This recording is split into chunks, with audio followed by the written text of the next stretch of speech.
actually has to do with business. Every business in the world, Matt, you're in. Welcome, brother.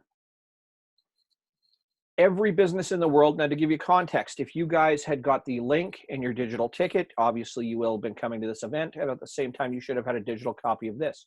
If you printed one off or you're staring at it digitally, I'm going to advocate that you have a notepad and a pen or a printed version of this to work with as we're going through it.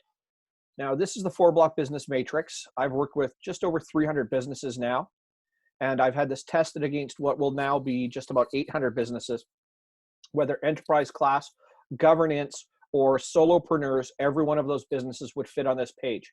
This page breaks down businesses into 4 areas or 4 quadrants, and they're actually quite simple. If you can see my mouse icon here, you're going to see me in the top left corner circling around the money quadrant for business. In the top right, we have the time quadrant for a business. In the bottom left, we have the architecture component or quadrant of a business, and we have the leadership quadrant. Now, my normal language is actually cornerstone. So we have the money cornerstone, time cornerstone, architecture cornerstone, and leadership. Money is a product of money in and money out, or the financial component, financial structure for a business. The time cornerstone of a business has to do with the way we divide time in, on, and for our business, how we manage time when it comes to time in, lights on, doors open, time on our business, plan, direct, grow, time for our business, bookends, or those limitations or the actual structure we put into time. The smaller the business, the greater the need to allow the business eat as much time as possible, which means now for small business owners, solopreneurs, etc., time for your business becomes really important because time is such a premium. Larger the business, the more we tend to segment or separate our time. And that's where we start to get into role definition, which means that we have salespeople and accounting people and human resources people and operations, management side, etc. So people's actual roles and the way time is spent in a business starts to become more separated, more segmented, more specific.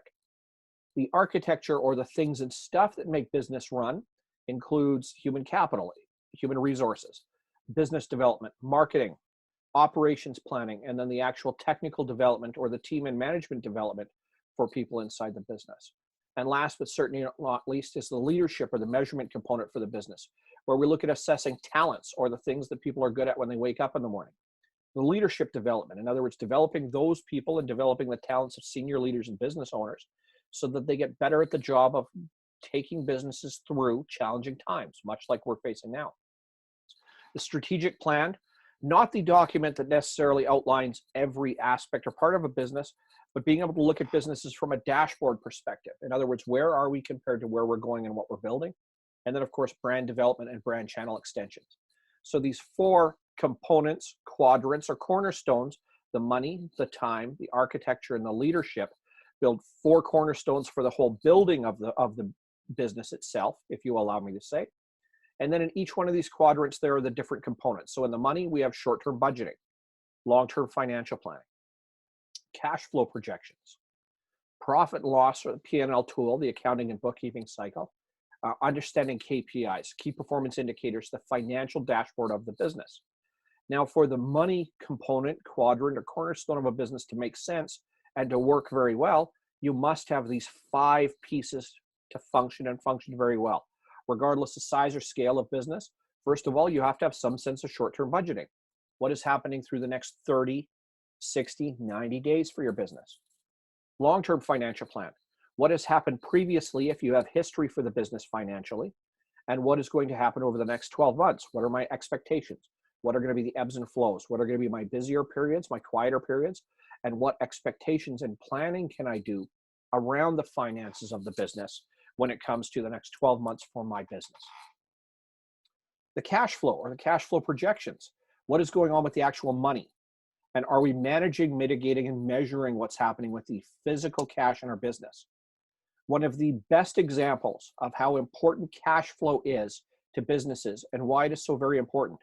While we look at budgeting and while we look at financial planning, cash flow projections being important, this is told to us through the, not the story, but the factual data that says that once upon a time, Apple was preserving such high cash reserves, holding on to such immensely large amount of money at any given time when operating, that they could buy their next 6 largest competitors in cash. They continued to preserve cash as capital, as part of the balance sheet. In other words, the financial document that showed off the entire, let's say, world atlas, if you will, of the structure of the business. And cash being one of their biggest components and biggest aspects, they were looking to preserve at any given time, all day, every day, to the tune where they could buy their next 6 biggest competitors, including Samsung. Now, it was back in 2011. And straight up until 2014, they were still one of the most cash flush major corporations in the world. So if Apple can prove that cash is far more important to hold on to than its ability to leverage or even satisfying by going back and paying extensive dividends to their shareholders, there is not much else that we can do to talk about it. So cash flow is the act of measuring and holding on, preserving our actual cash inside the business. Then we have the P&L tool, the accounting and bookkeeping cycle, how we actually manage and measure our financials to be able to look at the health and the process that we take. So QuickBooks, Xero, etc., what we do on a weekly and a monthly basis to account for the financial structure of the business, the financial reporting, and then on a yearly basis being able to take us into the taxable position, etc. Last, inside of money, is understanding KPIs or key performance indicators. That's just the fancy words for the dashboard, the entire financial dashboard of the business, for us to look at businesses at one snapshot to understand all of its financial component, the health of the business, and then to be able to make informed decisions about what's happening inside the business. So this money quadrant for the business itself is comprised of these 5 parts. Each of these can become more complex or more divided, subdivided, or become more labor intensive depending on size and scope of the business. But when you distill a business or break it down to its most common or core components, inside of the money component, large or small businesses, we always have to have a budget of some kind. We have to have long-term financials. We have to be able to test and measure what's going on with the physical money that's happening inside of our business. We have to have the accounting and bookkeeping side of our business working. And then, of course, we have to have a dashboard to show us the financial health. So moving from the money quadrant, the money component of the business, we come over to time. Now, time management is a bit of a misnomer. This isn't a time management system, let's say, like you would download, sign up for, get a complicated day plan or whatever it is. Time management is about organizing our time in our business, on our business, and for our business. Time in our business, lights are on, doors open. I show up, I unlock the front door, I flip over the open sign, I open up the register, I turn the lights on, I start to service or transact with my clients or customers. Time on my business is that amount of time that I spend planning, directing, growing my business. And then time for my business is what we might call bookends. I will typically say that my business runs from 7 a.m. to 7 p.m. And then I have other times during the week where I have more time dedicated towards or for my business, meaning that everything I do in my business, whether I'm working in my business, working with clients, directing traffic, helping them to build better businesses, or whether I'm taking an opportunity to plan, direct, and grow my business, in other words, working on it, I must accomplish inside of that 7 in the morning till 7 at night. The smaller the business, the less structure we tend to put around our time. And we tend to let the business, let's call it a monster at this point for a moment, we allow to eat as much of our business time as we want. I've just always got more things to do, more stuff to focus on. If I don't get my invoicing done, if I don't talk and follow up on this appointment, if I don't talk to this vendor or supplier, if I don't take care of this disgruntled client, who will do it? And so I will start very, very early in the morning and go very, very late at night, and I will continue to wash, rinse, and repeat. And then my business has now started to eat every available moment. And then for those people in the room, Ashley and Justin, for example, we talk about human capital, human performance. We start to degrade our ability to perform. So it pays to have a sense of control over the amount of time we're willing to dedicate for our business.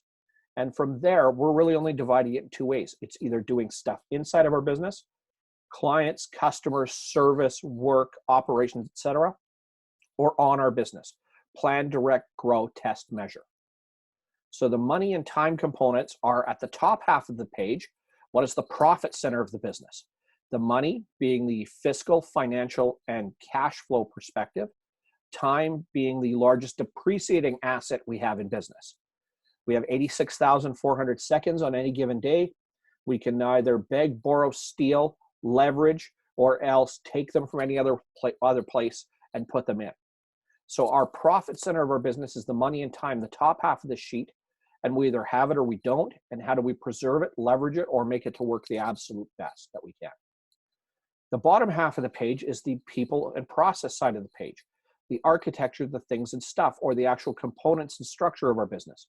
Human capital, HR, care and feeding of the animals. Business development, the sales cycle for our business. Marketing program, getting our business to talk about itself when, well, we're not in the room. Operations planning. Now, for a lot of people and a lot of businesses, and you know, Ashley and Justin, you can certainly attest to this as well. And Matt, you've seen it in other organizations in the past, Ben as well. Stacy, I haven't had, unfortunately, an opportunity to get to know you very well. So you know, I imagine your background includes certain things as well. But the larger the business, the more steps would be involved in an operations plan.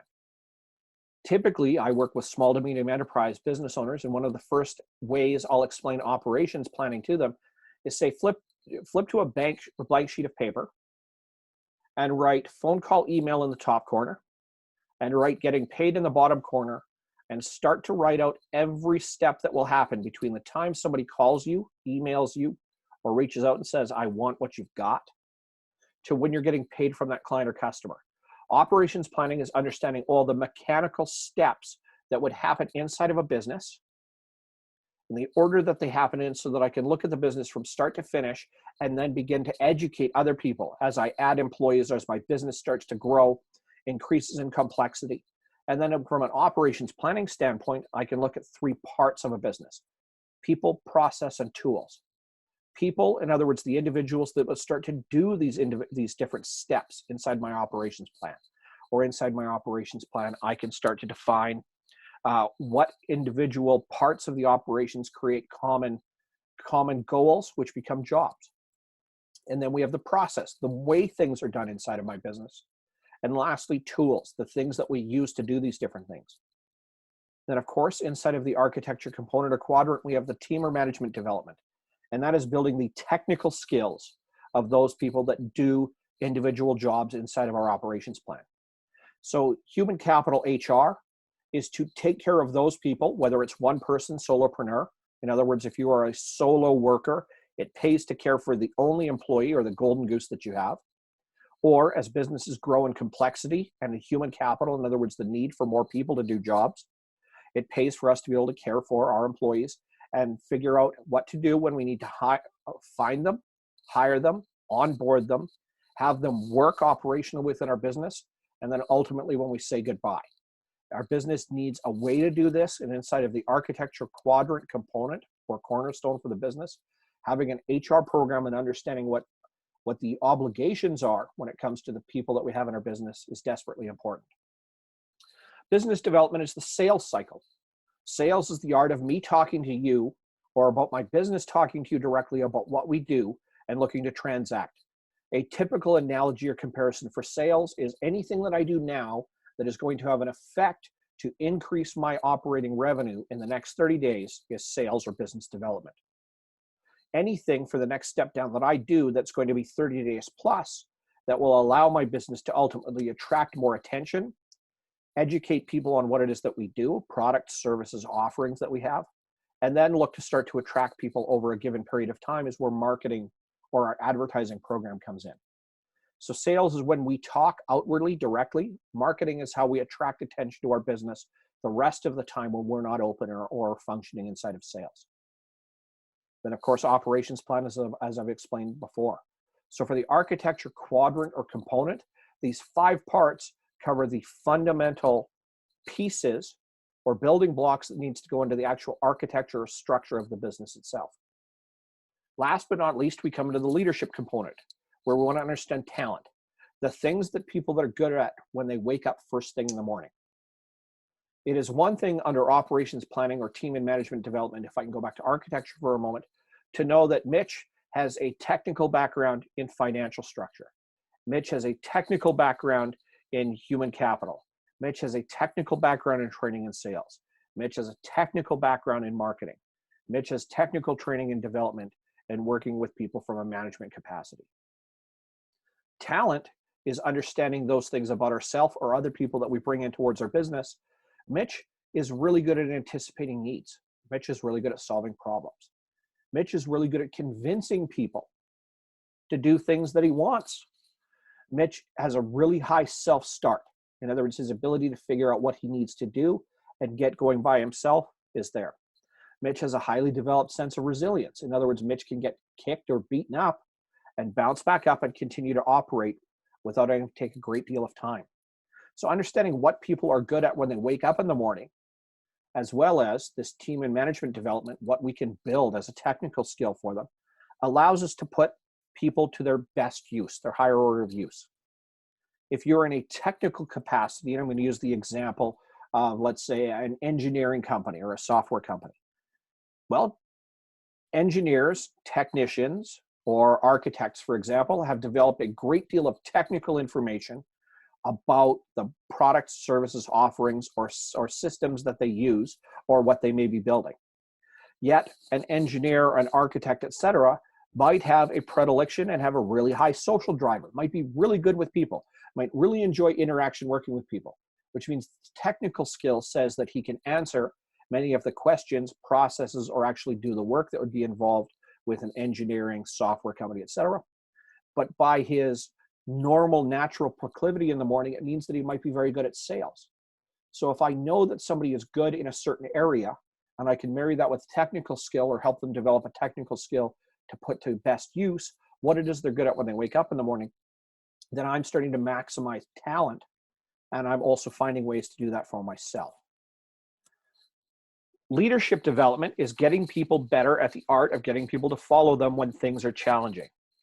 We can all agree right now, dealing with COVID-19, that leadership development is tantamount. If we, and in the case of everybody on this call right now, we all tend to answer to ourselves, which means that our ability to keep us moving right now needs to be at a very high level. We need to constantly find ways to not motivate, because motivation is a management process, but inspire. In other words, to get ourselves to believe in what it is we're doing. The better we can get at getting people to march to the same beat or the same drum, to use a military analogy for a moment, to get people to follow us into the breach, if you will, the higher our level of developed competency and skill as leaders we have.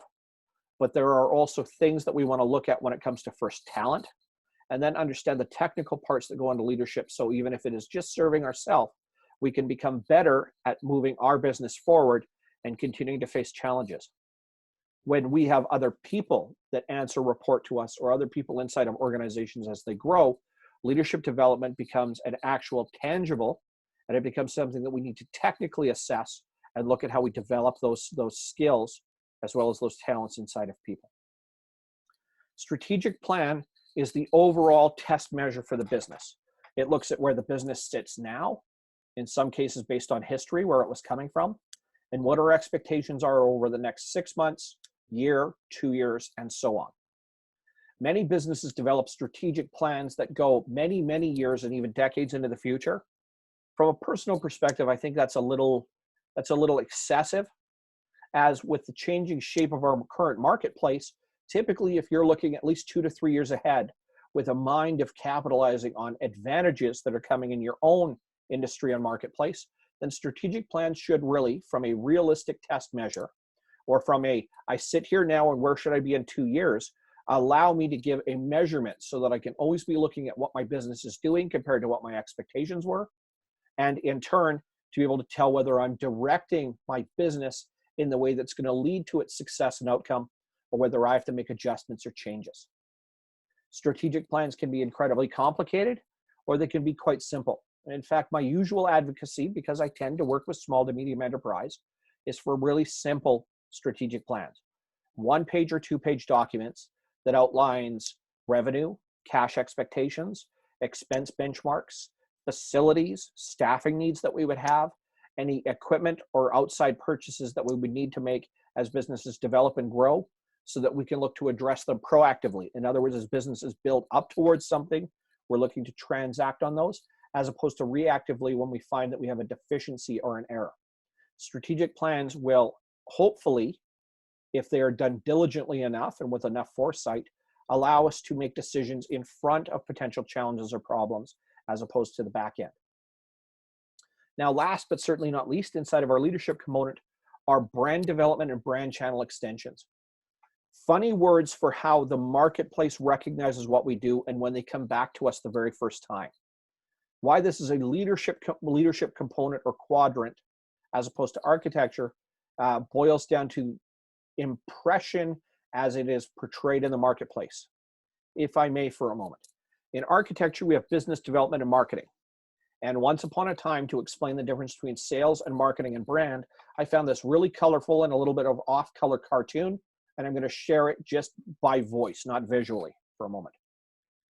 There are two people talking on a street, person one and person two, and they're having a great conversation, and person one says to person two, "I'm great in bed." That would be sales. Now, person one and person two finish their conversation, person two walks away. Person two walks away with a thought in their head that's really strange that person one would blurt that out loud, but you know, whatever. That's just the context of the conversation we had, and I can live with it.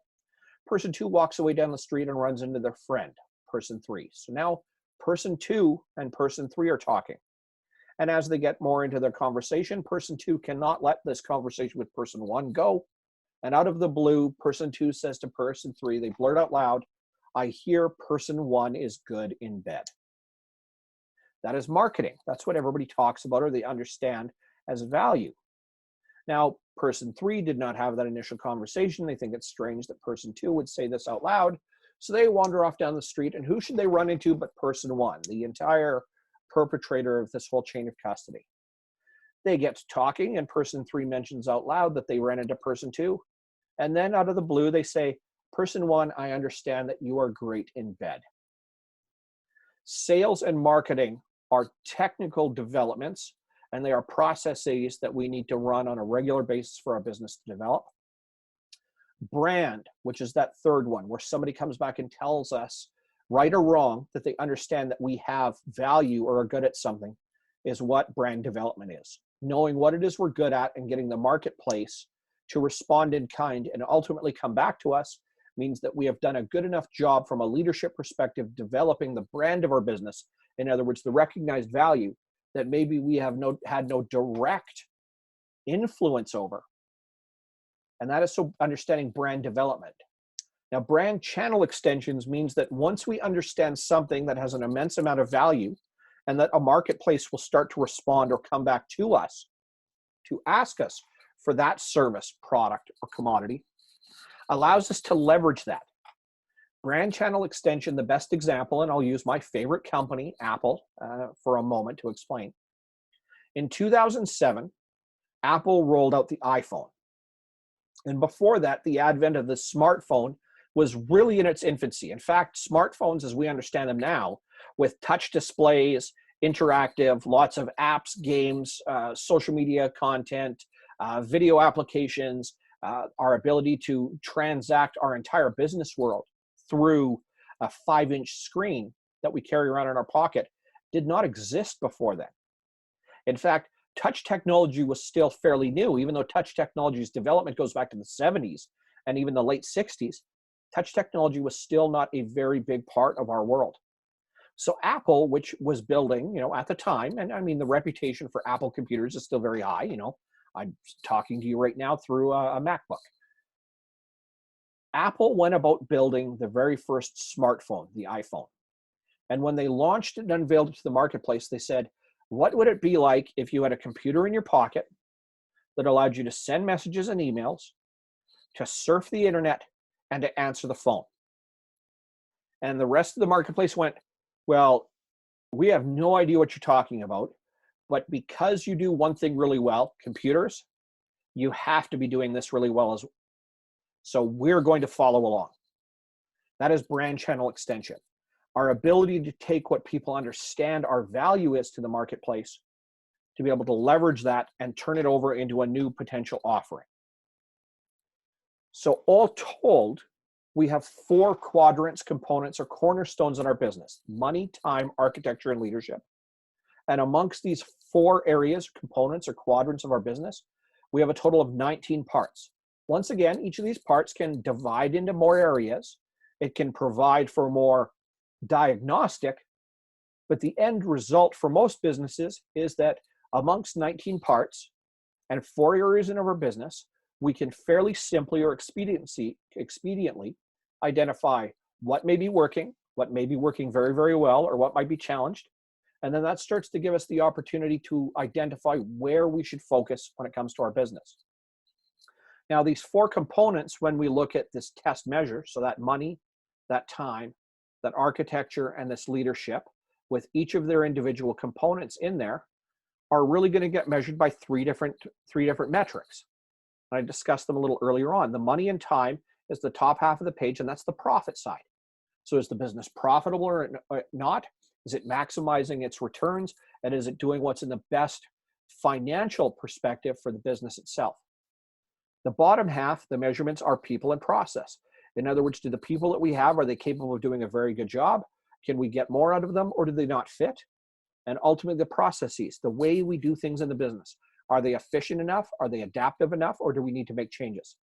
So these 4 components of the business, we need to be able to measure the entire business from 3 different lenses or 3 different optics: the profit, the people, and the process. And the top half, money and time, is the profit center.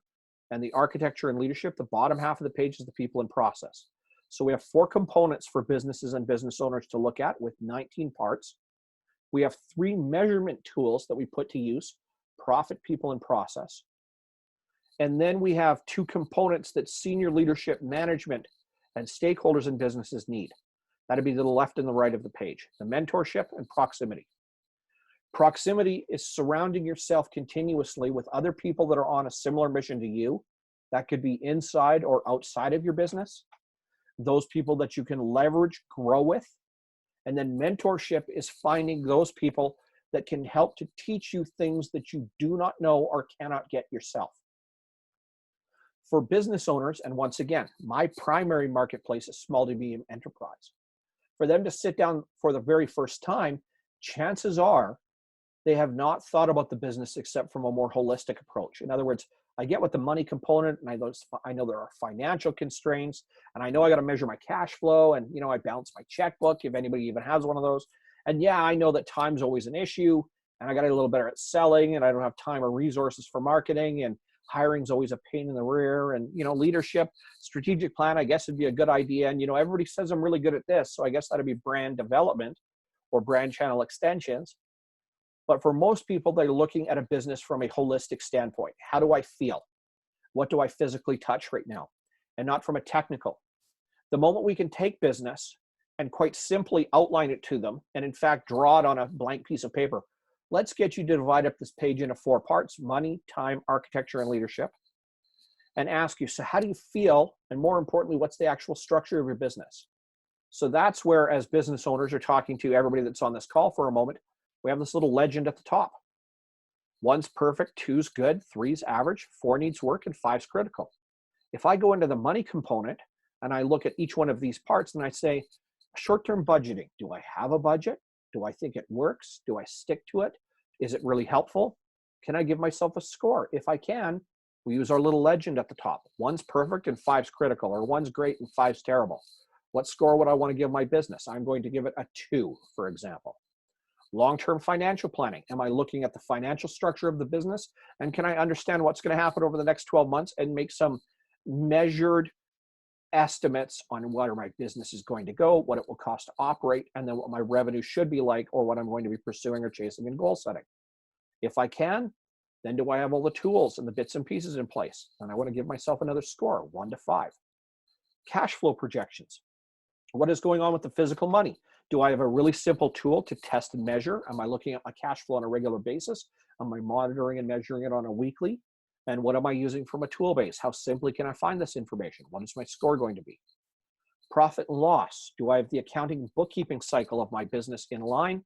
Do I have it working effectively? Is it easy, simple, and fast for me to have access to the financial data of my business? And KPIs. Dashboard. Do I have a financial dashboard? Does it work? Do I use it regularly? So these are questions that we would ask from an assessment test measure in each one of these components, so that we can get both subjectively a feel for how the business is doing, and objectively the actual structure of what's going on inside the business. So every one of these 5 components has a series of subjective, objective questions so we can come up with an actual score, which means that inside of money, we can do one of 2 things. One, we can average everything and actually plot that along a line so that we can say, to a great degree of certainty, the financial or the money component of your business is sitting at about a 3. Or we can take our best worst case scenarios. If I have a 1, for example, in short-term budgeting, and let's say my score was a 5 in KPIs, I could mark my 1 and mark my 5, and that would show the discrepancy or the spread in those areas of my business that I feel and structurally are very sound, or those areas that would need help or support. Now, as I go through each component, I would be giving myself a score. So I would move over to time and time management. Am I regularly and effectively managing my time? Am I focused, and do I know what the expectations are for myself and other people in my business, and what their actual roles are, and are they doing the job very well? Time on my business. Is myself, any partners, senior leaders, or key stakeholders helping to plan, direct, and grow my business? Time for my business. Am I being really selective with how time is being eaten up by my business, or how I'm dedicating it inside of my business, or what the key stakeholders are doing? And are there both limits and expectations for measurement? So each one of these areas, I can now give myself a score, and once more, plot it along this line that sits up in the time component. As I go through architecture, once more, human capital. Do I have a human capital component? Do I have a proper system for onboarding, for finding, onboarding, retaining, and ultimately saying goodbye to employees? Do I have a way to care and feed for everybody that's responsible, or that I'm responsible for inside my business? Business development. Do I have a sales system? Do I have a sales methodology? Do I have the tools and processes in place for my business to do what it needs to do effectively? Marketing. Do I have a method? Is my business talking to the outside marketplace? What are the tools, partners, or resources that I'm putting to work, or am I handling it myself? Operations. Do I understand the steps that go on in my business, and can I very readily pass those on to other people? Team and management development. Am I aware, first of all, what I'm good at and not good at? Am I making plans or taking steps to build my technical skills to get better at my job? And if I have other people involved with my business, am I working on developing them? Inside of leadership, talent capabilities. What are people good at? How do we leverage them? How do we grow them? What are those? And what individual talents match for what kind of roles, jobs, or functions we have in the business? Leadership development. Am I good at getting people to follow along?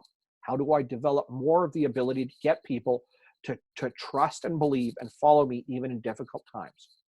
Strategic planning. Am I looking to test and measure my entire business and build a footprint or a benchmark so that I can measure and keep myself on task or on direction as my business grows and develops, instead of allowing it to just haphazardly move? Then, of course, brand development, brand channel extensions. What is the expectation and result of my business? How do I grow that? How do I get more people involved and to understand the value that my business brings? And then as my business develops a very strong brand, do I have the capacity and ability to leverage that into other places? So each one of these 4 components, I can issue a score for myself or for another person. I can take that score, chart it out across a line. I can average it to give myself a visual representation, first of all, for the overall health of each component in my business.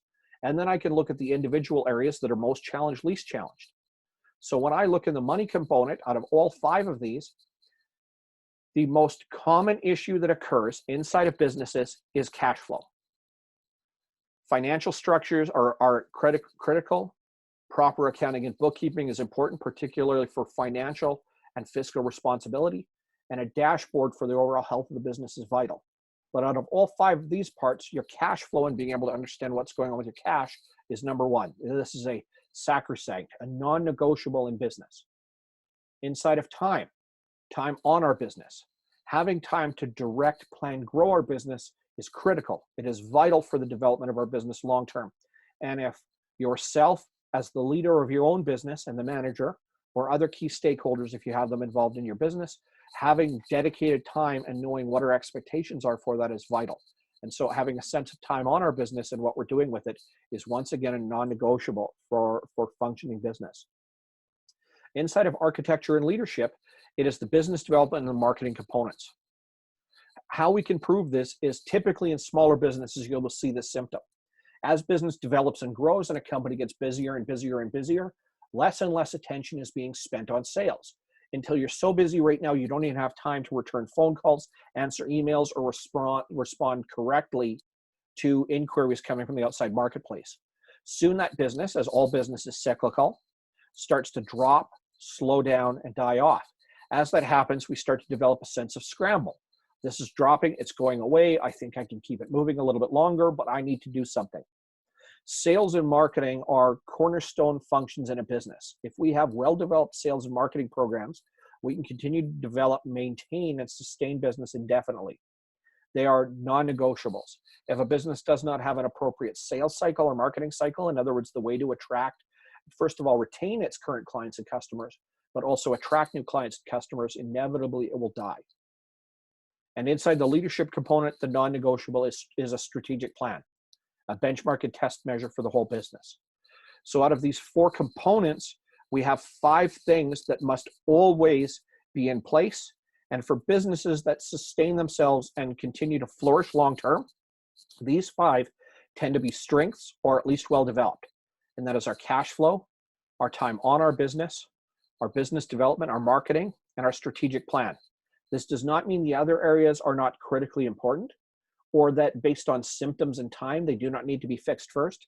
But typically when you will see businesses that have a challenge in at least one of these 5 areas, it is an area that must always be worked on. And if it's a challenge in your own business, then this is the business coach suggesting this is an area you should begin to tackle.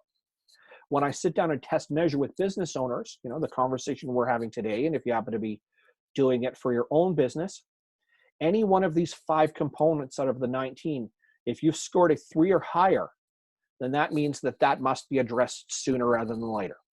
It means by optics, subjective, and technical structure in the business that you are missing something vital that can hurt your business long term. If you find that 2 or more of these 5 components has a 3 or higher, it means that you have gone from symptomatic to chronic. And when a business starts to go chronically diseased in some of these components, then it is a threat. The business is starting to harm itself, and perhaps irrevocably.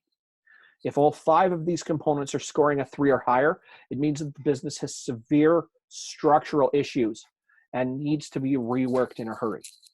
So as you move forward into the world, for everybody that's on this call, but as well for those on this call right now, should you find, if you've been scoring your own business moving along, if you have a 3 in any of these components, this needs to be the very first place that you attach yourself to and look at it. If you have a 3 in at least 2 or more, then this must be something that you do as expediently or as quickly as possible. Any other component that scores a 3 or higher is something that needs to become part of the symptom list, and long-term you need to be looking at development, depending on what your business is trying to do. If your business is expanding aggressively because its sales and marketing are working really well, and you're looking to expand your people capital, your human capital into the business, and you find that you do not have a human resources component for your business, please repeat the 5 again. Sorry, I missed one. Absolutely, Ashley. I'll back up for you for a moment. So out of money, time, architecture, and leadership, the 5 critical components we have are cash flow projections, time on your business development and marketing, and then strategic planning. Does that make sense? Okay, perfect. Thank you. So out of these 5, once more, if we have a score that is a 3 or higher, those become threats to the business. Now, depending on where our business is developing as it's growing given enough time, that means that we may be situationally looking at a part of the business that requires attention now. If a business is aggressively upsizing, changing, or downsizing when it comes to its human capital, and you do not have a well-developed human resources program inside of your business, naturally it means that you're going to have to develop one in a hurry. You're going to need the operational technical understanding. You're going to need the legislative background as well. And then you need the actual process and the ability to work with people. In turn, if a business is rapidly aggressing or downsizing, another area that you would see often would be suffering from a lower score would be operations planning. In other words, the actual way that a business runs. As businesses expand aggressively, our ability to understand how we're going to create new roles, new jobs, where people fit in and what their jobs are going to be, and then what ways we're going to get them to work, in other words, their processes, or what the actual tools, in other words, what they're going to need to be able to accomplish and fulfill their jobs, become very important. So every one of these is critical given time as businesses develop and grow to have all 19 of these parts work properly in a business. But these 5, our cash flow, our time on, our business development, our marketing, and our strategic plan are the 5 that make businesses bulletproof.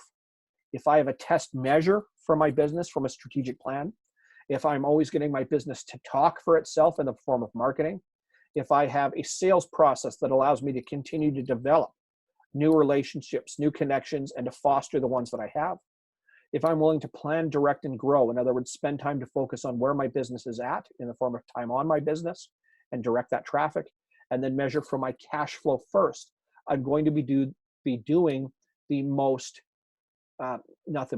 the highest order of good for the actual operation of my business.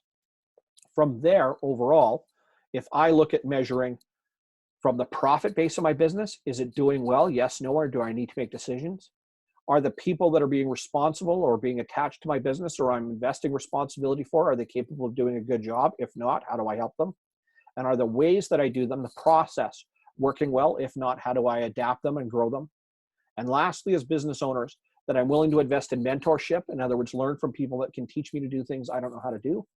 And I'm willing to invest time and energy in developing my proximity circle. In other words, finding other people on similar missions, and they can be, again, both in or out of your business.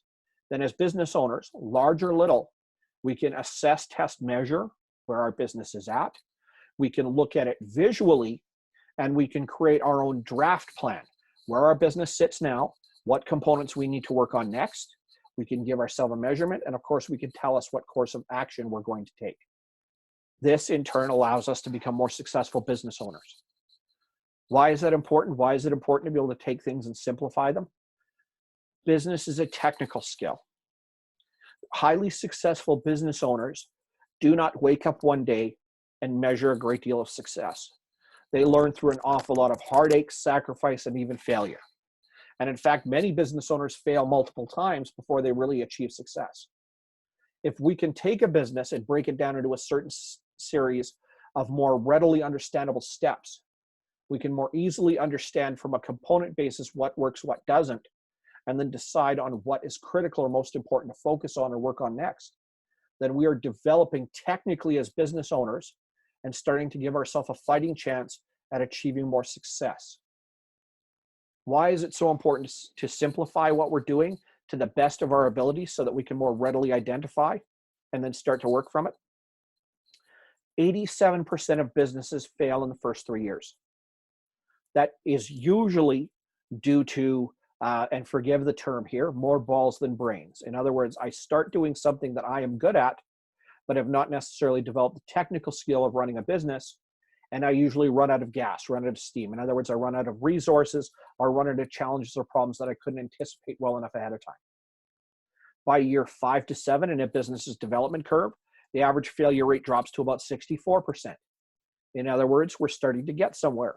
Usually as we get to that period in time, that means that we are most of the time suffering from a lack of structure. The actual infrastructure of the business and the parts and components that make up a business have not been addressed readily enough, and businesses collapse like a building without a proper framework to hold up the roof. At year 10, this is where things actually start to get scary. We fail 97% of the time globally. 97% of all businesses fail in 10 years. Why that tends to happen is, first of all, as human beings, as a species, we're really not all that good at sticking to anything for a great deal of time, but we also get tired. We tend to wear out. Any of these 3 issues boils down to fundamentally first understanding what our business does, having the ability to make it work appropriately, and lastly, making it as simplified as possible so that it is much, much easier to run and manage. Whether we stay as one human being or whether we have hundreds or thousands of human beings responsible to us or answering for us, the more simplistic we can take a business, the more readily we can remove the complexity in business, which more often than not is human capital. In fact, human capital can be one of the biggest complexities in business. So the better we are, or more adept we are at taking away the human capital complexity and simplifying our operations, the way we measure our business, the more likely we are to succeed. So for everybody on this call today, and this includes myself, we need to be able to look at our business simply. We need to be able to understand it elegantly. In other words, we want it to work and work very well. And then we want it to be repeatable. In other words, once I learn to do something, I can pass that on to other people. And so we take our business and we look at it from a money, a time, an architecture, and a leadership, or money in, money out, the way we spend our time, the things and stuff that make our business run, or how we plan, direct, grow our business. We learn to measure it from profit, people, and process. And then to make life better for ourselves and to make it more simple to continue to manage, direct, and grow our businesses, we build through proximity more people around us that are going to go on the same mission as us. And then ultimately find mentorship to teach us how to do things that we do not know how to do.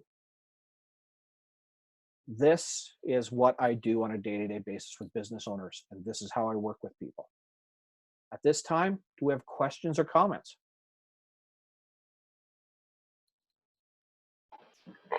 Yeah, Mitch, if I may, can you hear me okay? Yep, absolutely. So this is Ashley, and I'm wondering, and I know we've got maybe people even on this call, but I'm a business of one, as you know, some people on our team are. And I think a lot of this, I mean, I have embarrassing scores, let's be honest, but being that I just started, I'm giving myself a grace period. How would you kind of, or would you adapt this for a business of one that will probably be a business of one for, call it 12 to 18 months? Are there any areas that you would kind of spend a little bit more time on versus none, or all the key 5 areas you spoke about would still be as crucial for that side of business? Great question. Now, regardless of size of business, to answer Ashley, the big 5 are always a need. Why would a strategic plan for an army of one be very, very important? It's always good to establish a set of expectations ahead of time, even if it has to adapt. Now, understand, strategic plans are organic documents. They are not rigid. And when we have a brand new business, it is better to have a sense of expectation and then to allow that to adapt. So that's where a test measure from a strategic plan would come in. Business development and marketing, especially in an army of one, are going to be critical. The quicker you can get your business to talk about itself, in other words, develop a marketing program and a marketing system, creating content, getting a partner perhaps when you can afford it, like, you know, hiring Ali, for example, or bringing in SOS marketing, like we're looking at our local marketplace, other companies as well. The faster you can get to that point, or you can develop your own methodology, means that you can get your business to talk about itself, which actually means you have to do less heavy lifting when you're in sales. Developing your sales technical skill and making it more efficiently for you as a small business owner is really the lifeblood. The more you're on the look and the hunt, the more you're able to replace, because inevitably and eventually clients leave.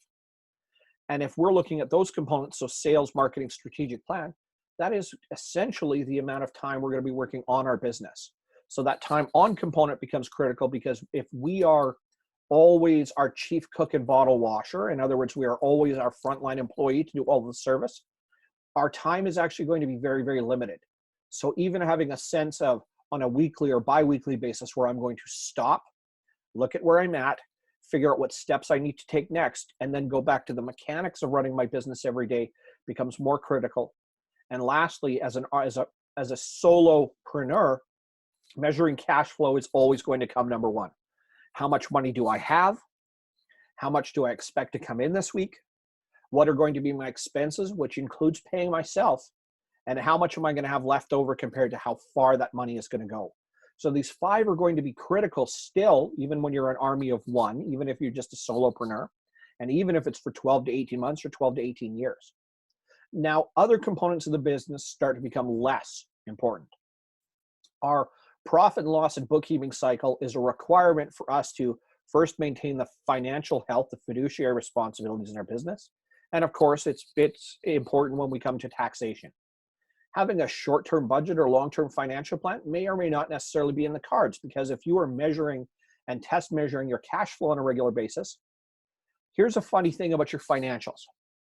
The more I watch my profit and loss, or my revenue versus my expenses, and how much my net profit or my net revenue is in my business, that does not necessarily equate to cash. But the higher my physical cash reserves become, the better the financial position of my business is. So where you cannot use net profit necessarily to feed your family, you can certainly use more cash in the bank to do that. So I would always suggest first you start with cash flow management, and you'll make sure that your accounting, bookkeeping cycle are in a really good spot. When it comes to time component, if we're looking at those areas, time on your business usually is going to be the most limited, but that's critically important to know that when you do get an opportunity, you have to be very specific about what you should be working on to further your business. Then when it comes to time in your business, you need to start getting far better at assessing where clients, client style, type, the amount of work you're doing for them, really being specific on what's going to turn the highest return. Because there's only a limited amount of you to go around and a limited amount of time. So being specific on what outcomes are and being able to measure your performance is going to be vital when it comes to time in. So time in and on kind of live there. Now for business owners, solopreneurs, time for is a weird one. That becomes call it your bookends, if you will. Where I said early on that all time for my business typically runs from 7 to 7. I tend not to deviate from that because I need time to myself. I need time with my family. I need time with my children. I need time for socialization. I need time for my own passions and pursuits. I need time to eat. I need time to sleep. I need time to do any number of other things. So when I establish a hard and fast rule, and again, that's allowed to flex because little businesses tend to be far more flexible than anything else, then we add a structure to our business, and therefore we can hold ourselves accountable to that sense of time. And that means that we will in turn generally incur a much higher productivity, because if we're telling ourselves, I only have 2 hours to accomplish this, or 4 hours, or inside of this day, even though I have 8 client meetings, I only have 9 hours and I've got a few other business functions I have to perform. So I better be very timely with how my time is being used. And then we come down to architecture. More than anything else, if we are really good with our business development and marketing, of course, and lastly, strategic planning. So there are components there where I would say you can shelve them, you can park them, if you will. But those 5, regardless of size of business, are ones that you don't want to allow to get away from you at all, as they are the ones that most likely will punish you and are almost always the cause of business failure. Usually without failed, people go, we failed because of this, we failed because of that, or we failed. Now, I'm going to use a really stark example we're sitting at right now.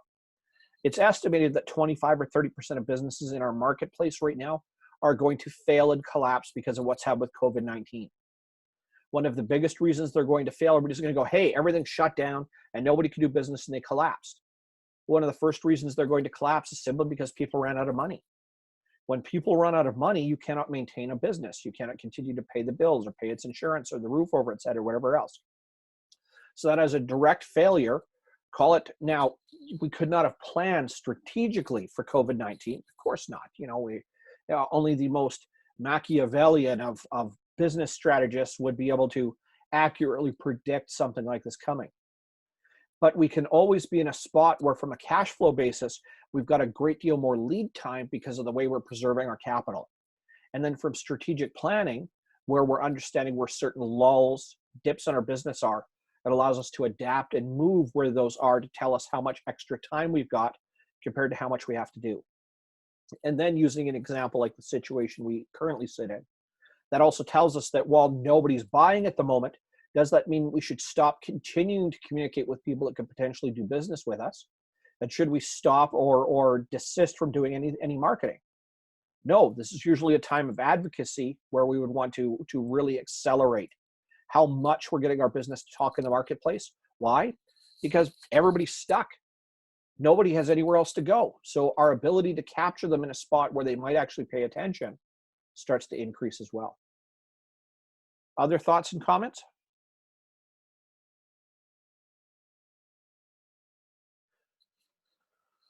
So for today, as a takeaway, please, I implore you, if you've not been scoring your business up until now, print out a copy, use a digital, or write it out.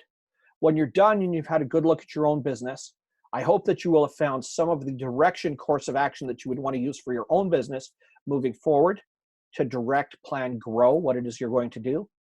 And if you have questions or comments, that's where you reach out to me. I'm happy to answer any of these at any point in time. If you're looking for advice, suggestions, methodologies, tools, tips, tricks, whatever it's going to take for your business to take a step forward, please do not hesitate to reach me. And should you find that you want to make a consideration for a more formal relationship, because as all of you know, we've got another organization that we're working with right now too. Stacy, absolutely. If you signed up digitally, your digital ticket, actually, if you click on it, will go through to Eventbrite. If not, I can make sure to send you a copy of this after. In fact, what I will do is while we are talking, I will drop the link so that you can download it directly from inside the chat. So here we go. For those that want to copy, right inside the chat here, you'll be able to click on that and you'll be able to download the PDF directly. Should you want advice, comments, suggestions, or you want help with your business at all, please do not hesitate to reach out to me. I am here to help you in any form or fashion that I can. And of course, part of our goal inside of Cyndicate and my goal as a business coach is to see everybody succeed. But I always start from this foundation, which is where are we, what's going on with your business, and what do we need to focus on yet or next. And if you always start there, and as you move forward in the world, you continue to carry this conversation to other people, and as well as continue to come back and test measure for yourself, you're going to find that business is going to succeed quite a bit faster, simply because you are much better at identifying much more quickly where challenges arise in your business. Ladies and gentlemen, thank you for joining me today. It is Friday afternoon at 3:03 p.m. Questions or comments, please do not hesitate to reach out to me. Otherwise, enjoy your weekend. Let me know if there's anything I can do. And I hope you have a fantastic weekend. Thanks very much, Mitch. Have a great day. You too. Okay. Bye-bye.